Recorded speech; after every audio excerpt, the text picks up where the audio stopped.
Hello class, today I'm going to talk about the history of tobacco use and smoking.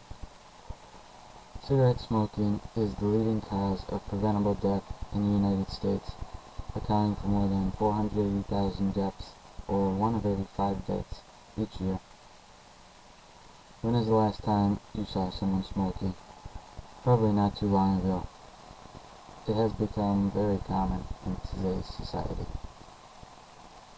According to History Today, each year smoking kills more people than AIDS, alcohol, drug abuse, car crashes, murders, suicides, and fires combined. Tobacco is believed to have been around since 6000 BC, was not discovered until the early 1500s.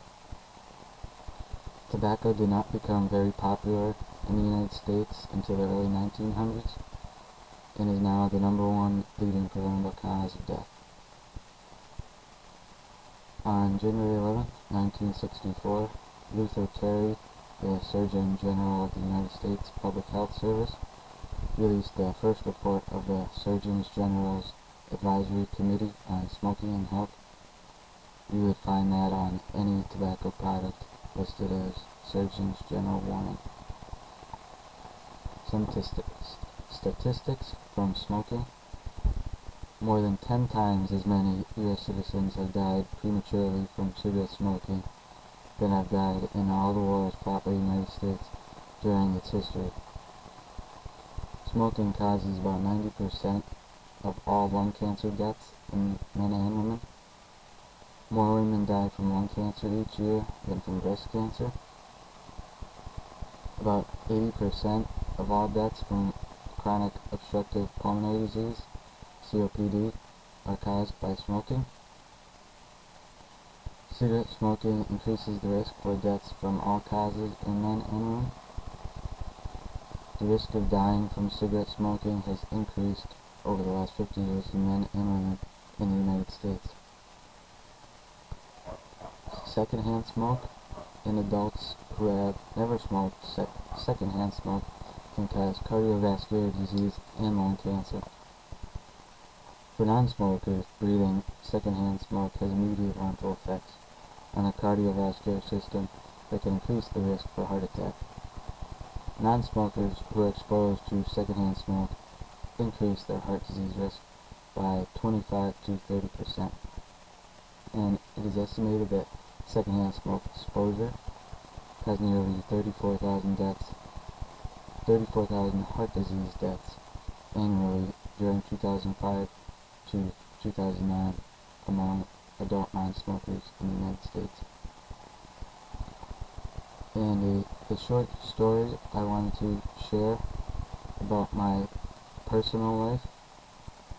In February 2012, my mom, who smoked for about 40 years, had a stroke caused by smoking. She smoked constantly.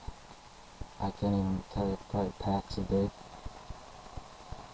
And unfortunately, I was the one that had to find her, and I didn't even know what was going on. I had to call my dad. I couldn't even talk or anything. And she ended up having a clogged artery in her brain from smoking. And luckily, it took a while, but she pulled through, and she's doing pretty good now. She has trouble expressing herself, like she can't and probably will not be able to move her right arm. And that's all due to smoking, which I think is dumb. It's not worth it. There really is no benefit to yourself. It just causes problems. So, in the end, I hope that this informs you about tobacco use and how harmful it is to your health and to the others around you. If you could only remember one thing about this speech, I hope it is that smoking is the #1 preventable cause of death in the United States. One way to prevent death is to choose not to smoke. make the right choice. Your family and your friends will thank you.